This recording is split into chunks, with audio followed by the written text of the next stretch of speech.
各位弟兄姊妹，喺我哋嘅信仰生命裏邊，祈禱咧並唔係一個選項，而係生命之源，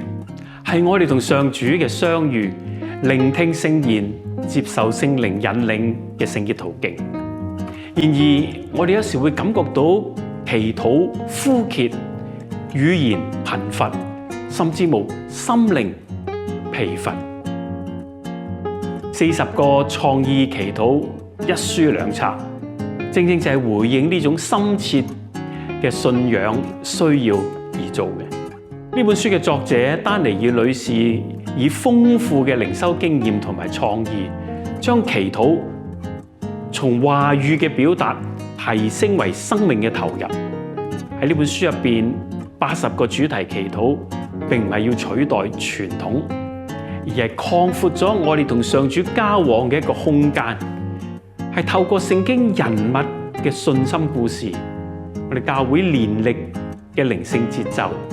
感官嘅甦醒、肢體嘅互動，引導我哋全心全意全人嘅朝拜嗰位創造我哋嘅上主。我特別好欣賞書入邊每一個祈禱嘅設計，因為呢啲都係扎根於聖言，並指向生活嘅實踐。無論係喺個人嘅默想、